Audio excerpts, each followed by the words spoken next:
요한계시록 1장 1절부터 3절 말씀입니다. 예수 그리스도의 계시라. 이는 하나님이 그에게 주사 반드시 속히 일어날 일들을 그 종들에게 보이시려고 그의 천사를 그 종 요한에게 보내어 알게 하신 것이라. 요한은 하나님의 말씀과 예수 그리스도의 증거 곧 자기가 본 것을 다 증언하였느니라. 이 예언의 말씀을 읽는 자와 듣는 자와 그 가운데 기록한 것을 지키는 자는 복이 있나니 때가 가까움이라. 아멘. 네. 여러분 현장에서 만나게 된 지 도대체 얼마 만인지 모르겠어요. 그죠? 지금 아직은 뭐 조심스러운 상황이라서 온라인으로 오시는 참여하시는 우리 학생들 선생님들도 계시지만 또 현장의 방역 규칙을 잘 지키면서 현장에서 함께 예배할 수 있는 예배하는 친구들도 참으로 기쁘고 감사한 일이네요. 여러분 오늘 혹시 성경을 읽으면서 깜짝 놀라는 일 없었어요? 깜짝 놀랐다. 없었습니까? 왜 이런 얘기를 하냐면 지난주까지 우리가 요한계시록을 4주에 걸쳐서 살펴봤거든요. 2장, 7장, 12장, 19장 이렇게 살펴봤는데 보통의 경우라면은 이제 19장까지 했으니까 요한계시록이 22장까지 있거든요. 그럼 20장, 21장, 22장을 하고 뭐 끝내는 게 보통의 경우인데 갑자기 지금 1장으로 다시 돌아왔어요. 뭔가 불안한 느낌이 좀 들죠. 처음부터 다시 돌아가는 건 아니겠지? 뭐 이런 불길한 좀 느낌적인 느낌이랄까? 뭐 이런 거. 너무 걱정하지 마세요. 왜냐하면 다시 처음으로 돌아가는 건 아니고 우리가 잠깐 그동안에 했던 이야기들을 생각하면서 오늘 이 말씀 요한계시록 1장 1절부터 3절의 말씀을 통해서 우리가 그 전에 이야기했던 요한계시록의 상징적인 어떤 표현들이나 또 판타지 소설 같은 막 이미지가 막 그려지는 그것들은 암호라고 얘기했었잖아요. 그 암호에 대한 이야기를 조금 더 자세하게 하면서 요한계시록 전체의 이해가 좀 깊어질 수 있도록 하기 위해 오늘 1장을 다시 한번 살펴보게 됐습니다. 그동안에 어려운 요한계시록 말씀을 잘 따라오셨어요. 오늘과 다음 주까지만 하면 요한계시록을 마지막까지 한번 뭐 처음부터 끝까지 한 절도 안 빼고 살펴본 것은 아니지만 비교적 여러 주에 걸쳐서 요한계시록을 좀 살펴보고 또 2021년 1학기 전반기 학기를 마치게 됩니다. 조금 힘을 내서 한번 배워봅시다. 자, 오늘 본문의 시작을 보니까 요한계시록의 맨 처음에 시작을 보니까 첫 문장이 뭐예요? 예수 그리스도의 계시라. 예수 그리스도가 계시다라는 말이 아니라 계시라 이런 말을 해요. 예수 그리스도의 계시라. 여기서 우리가 잘 모르는 단어 하나가 있죠. 호연이 무슨 단어 몰라요? 예수 압니까? 예수 압니까? 그리스도 압니까? 그럼 계시 압니까? 모르죠. 네, 맞아요. 호연이만 모르는 게 아니라 계시라는 말을 우리 모두가 잘 모를 거예요. 이 계시라는 말은 한글로 된 계시라는 말은 사실 그 한자예요. 한자 10개자에 볼시자 열어서 보여주다 이런 뜻인데 비교적 우리말 번역이 굉장히 잘 된 것 같아요. 계시라는 말은 헬라어의 아포칼립시스라는 말인데 뭔가 숨겨져 있는 것을 밝혀서 드러내는 것, 숨겨진 것들을 밝히는 것을 바로 계시라고 해요. 마치 베일에 이렇게 쌓여서 볼 수 없던 어떤 물건을 드러내기 위해서 가려져 있던 그 베일을 걷고 그 뒤에 있는 물건을 보여주는 것, 그런 행위가 바로 계시예요. 근데 그렇다면 이 베일에 쌓인 물건을 드러내 보여주는 계시의 전제라는 게 있어요. 무엇이냐면 바로 베일 뒤에 감추어진 물건이 있어야 된다는 거예요. 그러니까 무언가를 감추어진 것을 드러내주고 밝혀주려면 무언가가 뒤에 감추어져 있어야만 그것을 드러내 보여줄 수 있는 거잖아요. 그렇죠? 승민아 그렇지? 그래요. 그래서 무언가 감추어져 있어야만 베일을 걷고 보여줄 수 있다라는 거죠. 자, 1절을 다시 한번 볼게요. 예수 그리스도의 계시라. 이는 하나님이 그에게 주사 반드시 속히 일어날 일들을 그 종들에게 보이시려고 그의 천사를 그 종 요한에게 보내어 알게 하신 것이라. 자, 여기 보면은 반드시 속히 일어날 일들이라는 말이 나오죠. 지금 요한은 무언가 알려지지 않고 감추어졌던 것을 드러내 보여주려고 하고 있어요. 그게 바로 반드시 속히 일어날 어떤 일들이라는 거예요. 그런데 우리가 방금 이야기한 것처럼 계시라는 말이 성립이 되려면 전제가 있어야 된다 그랬죠. 미리 무언가가 준비가 되어 있어야 돼요. 미리 준비된 무언가가 있어야 그 무언가를 베일로 감추어 줬다라고 할 때 그 베일을 걷어서 그 준비된 것을 보여줄 수 있다라는 거예요. 근데 반드시 속히 일어날 일들이라는 말은 아직 안 일어난 일, 다시 말하면 미래의 일, 미리 준비되지 않은 일 같은 뉘앙스를 풍기지 않습니까? 신기한 건 보세요. 반드시 속히.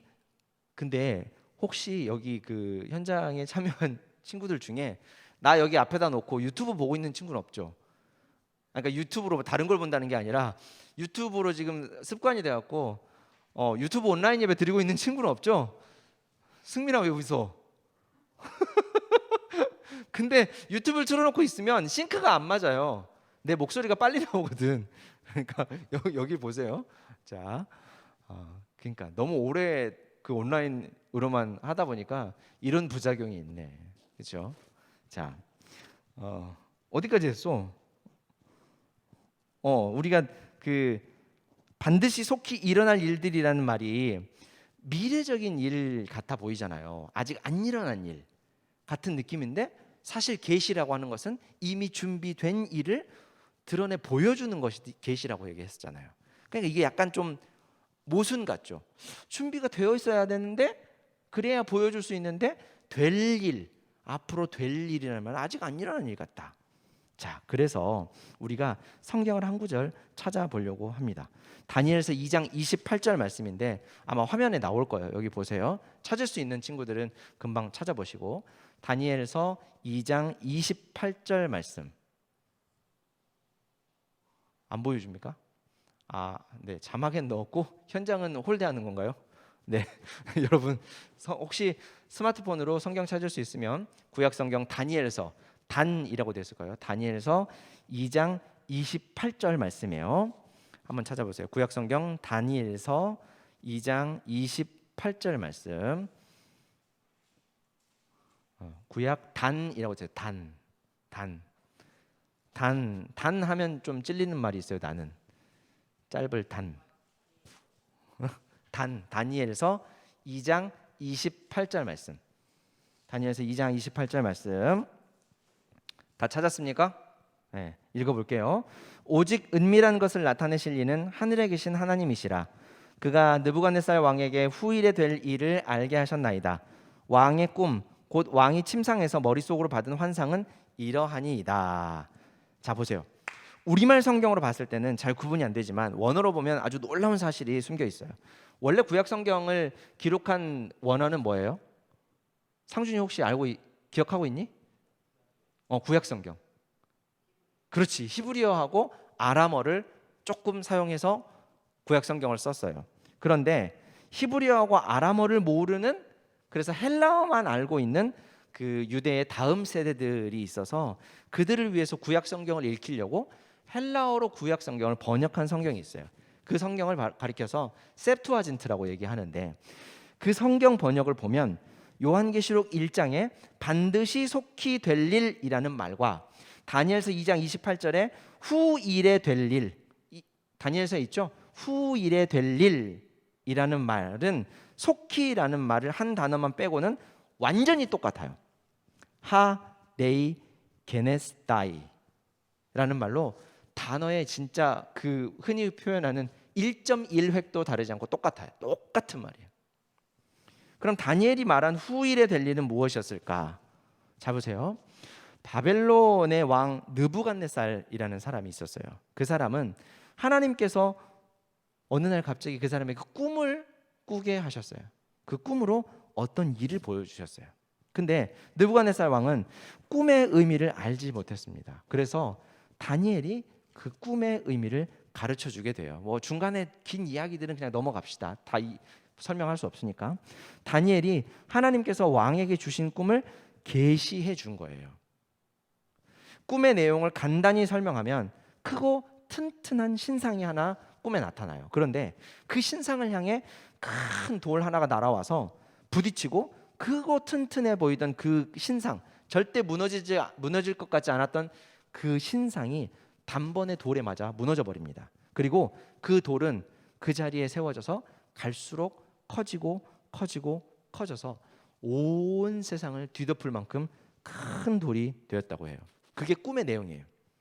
여러분, 이런 꿈을 꾸면 만약에 천영아 잠자고 일어났는데 이런 꿈을 꿨어요. 어떤 신상이 있는데 그 신상을 향해서 동이 확 날아와갖고 신상이 확 무너지고 그 돌이 커져서 온 세상에 가득하게 됐어요. 지구만 해져서. 그러면 딱 일어나서 천영이는 어떤 생각을 할 것 같아요? 놀랄 것 같아요? 왜요? 크니까? 돌이 막 커지니까? 나는 그럴 것 같아요. 뭐야? 개꿈이구만. 뭐야 이게? 무슨 꿈이야 도대체? 어제 내가 피곤했나? 이런 생각하지 않겠어요? 천영이는 내가 봤을 때 뭔가 이렇게 뭐가 돼도 될 놈이야. 그러니까 범상치 않게 그 꿈을 생각하고 이게 무슨 꿈이지? 궁금증을 갖고 이럴 텐데 나는 개꿈이네 이러고 말았을 것 같아요. 사실 고대 시대에는 왕이 이런 꿈을 꾸잖아요. 그러면 나라에 어떤 비상한 일이 일어날 것으로 생각했기 때문에 사실 그냥 넘길 수가 없었어요. 아마 우리 천영이가 뭐 이런 얘기를 하면 안 되겠다. 우리 천영이 같은 아마 인물들은 크게 될 인물이니까 범상치 않게 막 이렇게 생각을 하는 것 같아요. 성령 하나님께서 감동하신 성경 말씀이 기록이 되고 66권의 성경이 지금 우리가 가지고 있는 것으로 정확하게 다 확정이 되고 하나님의 온전한 뜻인 예수 그리스도가 선명하게 성경을 통해 계시된 이후에는 감추었던 것을 드러낼 필요가 다시는 없기 때문에 하나님은 더 이상 꿈으로 말씀하시지 않아요. 이제. 하지만 다니엘 시대는 그렇지 않았죠. 성경이 지금처럼 있지 않았기 때문에요. 자, 그래서 다니엘은 그 의미를 왕에게 설명해 주게 되어요. 하나님께서 다니엘에게 그 꿈의 의미를 가르쳐 주셨기 때문이죠. 크고 튼튼한 신상은 바벨론 나라를 상징하는데 절대로 무너질 것 같지 않던 그 신상 바벨론이 돌에 의해 무너지는 것은 강력한 바벨론 나라가 결국에는 또 다른 나라에 의해서 무너지게 될 것이고 하나님께서 그 자리에 한 나라를 세울 것이다 라고 하는 의미가 그 꿈의 의미였어요. 다니엘의 해석을 들은 그 왕이 다니엘의 계시를 들은 왕이 그 말에 수긍을 하고 하나님을 높입니다. 그리고 바벨론의 미래를 위해서 그러니까 바벨론이 언젠가 무너지게 되고 또 다른 나라가 세워지게 될 때 그 미래를 대비하기 위해서 하나님의 뜻을 알고 있는 다니엘을 느부갓네살 왕은 나라의 관리로 임명을 해요. 결국 하나님께서 왕에게 주신 계시 반드시 될 일이라고 했던 것은 영원할 것만 같은 바벨론도 언젠가 무너지고 하나님의 나라가 그 위에 세워지게 될 것이다 라는 것이었습니다. 자, 그러면 이제 다시 요한계시로 넘어와서 다니엘서 말씀의 표현과 똑같다고 했던 반드시 속히 될 일이라고 하는 것은 무엇일까? 우선 반드시 될 일은 다니엘서와 똑같은데 한 가지가 다르다고 그랬죠. 속히라는 말이 추가가 됐어요. 다니엘의 시대로부터 요한의 시대가 약 600년에서 700년 정도가 흘러서 바벨론은 이미 그 예언대로 그 말씀대로 진짜로 무너졌고요. 하나님께서 세우시는 나라가 오고 있었어요. 그 나라는 무엇일까? 바로 예수님께서 십자가에서 죽으시고 부활하심으로 죄인들을 용서하고 하나님과 함께 살아가게 되는 은혜와 사랑과 정의와 공의의 나라가 바로 하나님의 나라였어요. 그 나라가 어떻게 세워졌다고요? 예수 그리스도의 십자가의 죽음과 부활을 통해 세워졌습니다. 그런데 지금 편지를 쓰고 있는 이 요한, 그러니까 하나님으로부터 예수 그리스도로부터 전해받은 계시를 전달하고 있는 이 요한과 이 편지를 받고 있는 소아시아 교회 성도들도 다니엘의 시대처럼 반드시 될 일, 즉 하나님의 나라가 세워지기를 간절히 기대하고 있었어요. 왜 그랬을까요? 바로 당시의 바벨론처럼, 다니엘 당시의 바벨론처럼 하나님의 백성들을 박해하고 있는, 괴롭히고 있는 로마 제국이 있었기 때문이에요. 요한과 소아시아의 성도들에게 크고 두려운 로마 제국이 바벨론처럼 언젠가 무너지고 하나님의 나라가 온전히 세워지게 될 것을 요한도, 그리고 이 편지를 받고 있는 소아시아의 교회 성도들도 간절히 기다리고 있었다는 것이죠. 그런데 예수님께서 십자가에서 죽으시고 부활하셔서 이미 시작된 하나님의 나라가 다니엘의 때보다는 훨씬 더, 요한의 때, 소아시아 교회 성도들이 살고 있던 이때는 훨씬 더 가까워졌다는 거죠. 그래서 반드시 될 일에 속히라는 말이 추가가 되었던 거예요. 오늘 본문을 다시 한번 읽으면서 이제 한번 정리를 한번 해볼게요. 보세요. 예수 그리스도의 계시라. 이는 하나님이 그에게 주사 반드시 속히 일어날 일들을 그 종들에게 보이시려고 그의 천사를 그 종 요한에게 보내어 알게 하신 것이라. 요한은 하나님의 말씀과 예수 그리스도의 증거, 곧 자기가 본 것을 다 증언하였느니라. 이 예언의 말씀을 읽는 자와 듣는 자와 그 가운데 기록한 것을 지키는 자는 복이 있나니 때가 가까움이라. 지금 요한이 쓴 이 편지는 하나님께서 예수님께서 천사를 통해 요한에게 알리신 계시다. 그 계시를 기록한 것이다라고 얘기하고 있어요. 그 계시의 내용이 무엇이었습니까? 반드시 속히 될 일, 다니엘의 시대에 반드시 이루어질 것이라고 했던 바벨론의 멸망과 하나님 나라가 요한의 시대에는 로마 제국의 멸망과 더 가까워진 하나님의 나라로 드러나게 되었다라는 것이죠. 하나님은 요한에게 그 일을 환상으로 보여주셨다라고 하는 거예요. 그러니 하나님께서 예수님께서 천사를 통해 환상으로 요한에게 보여주신 이 계시의 말씀을 읽고 듣고 지키는 사람, 믿고 따르는 사람에게는 복이 있을 것이다 라고 얘기하시죠. 믿음으로 간절히 기대하던 구원, 하나님의 나라가 세워지면 그동안의 슬픔과 아픔과 고통은 다 온데간데 없이 사라지고 영원한 생명을 하나님과 함께 기쁨으로 누리게 될 것이다 라는 말씀이에요. 자, 그리고 마지막으로 우리가 요한계시록의 상징적인 표현들과 이미지는 요한과 소아시아 교회 성도들이 알고 있는, 서로만 알고 있는 암호라고 했었죠.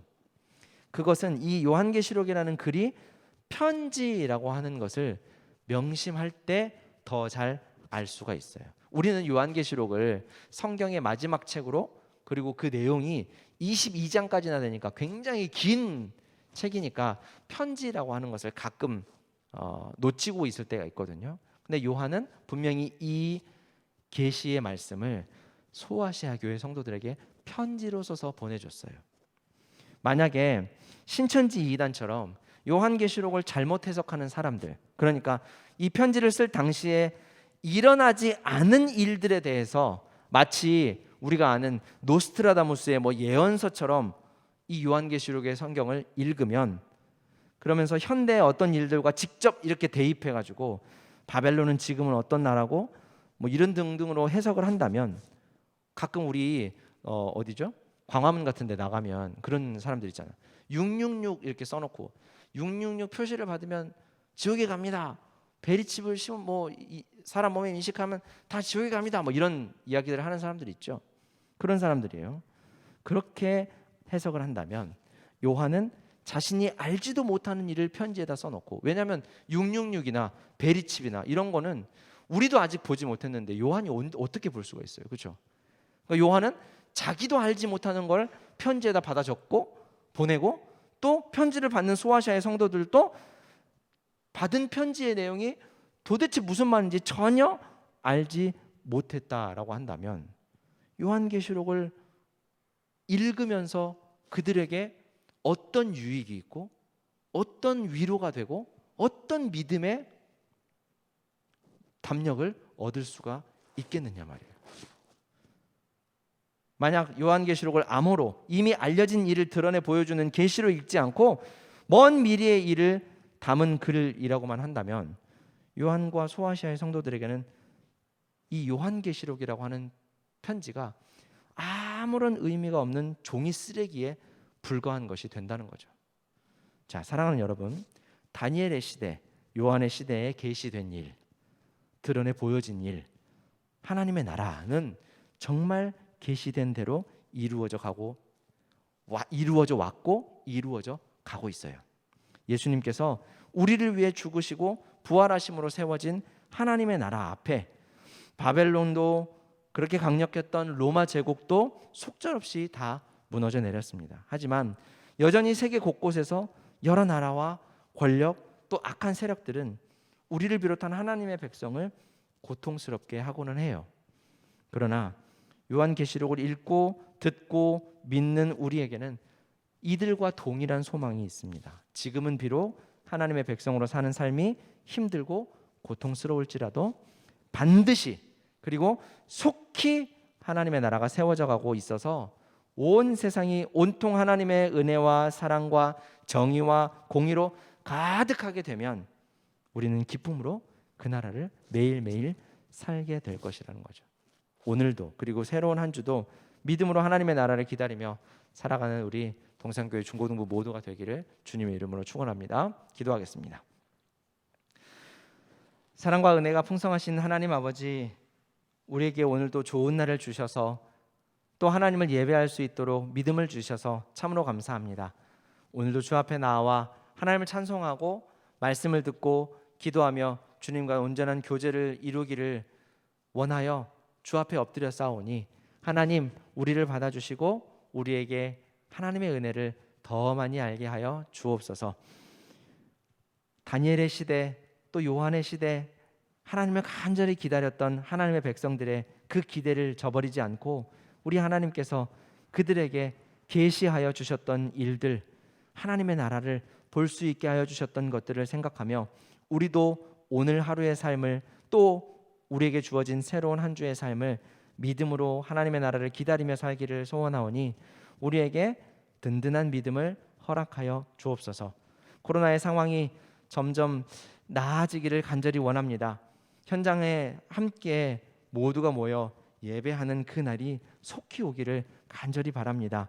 이렇게 부분적으로 제한적으로 하나님을 예배하고 있지만 온라인으로나 현장에서 모두 예배를 통해 하나님을 더 알게 해주시고 하나님의 은혜와 사랑을 더 많이 깨닫게 해주시고 하나님을 향한 우리의 믿음이 한치도 물러서지 않고 더욱더 든든해질 수 있도록 은혜를 베풀어 주옵소서. 우리 7월에 함께 모여서 반별로 돌아가면서 하나님을 예배하려고 계획 중에 있사오니 하나님 안전하게 지켜주시고 우리 친구들과 선생님들의 마음과 생각과 삶의 모든 환경들을 우리 하나님께서 조성하여 주옵소서. 하지만 여전히 고통받고 있는 전 세계에 많은 이들이 있습니다. 이들을 긍휼히 여겨주시고 각국의 위정자들과 의료진들이 헌신적으로 일할 수 있도록 우리 하나님께서 은혜를 주시고 또 그들에게 지혜와 능력을 주시고 그들의 건강도 우리 하나님께서 지켜주옵소서. 우리 중고등부 학생들과 가족들 그리고 선생님들과 가족들의 건강을 한 주간도 우리 하나님께서 눈동자처럼 지켜보호하여 주옵소서.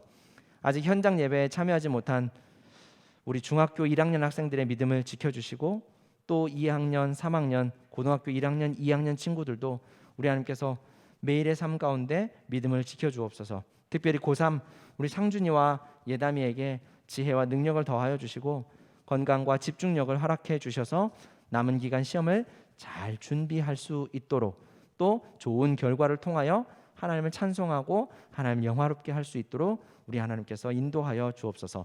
감사하는 마음으로 예물을 드리는 모든 손길 위에도 믿음의 복을 더하여 주시고 주님 오시는 그날까지 우리가 주님의 일꾼으로 온전히 쓰임받게 하옵소서. 주 예수 그리스도의 은혜와 하나님 아버지의 크신 사랑과 성령 하나님의 감동 감화하심이 믿음으로 하나님의 나라를 기다리며 소망으로 매일의 삶을 승리하기를 소원하는 동산교회 중고등부 위에 지금부터 영원토록 함께 있을지어다. 아멘.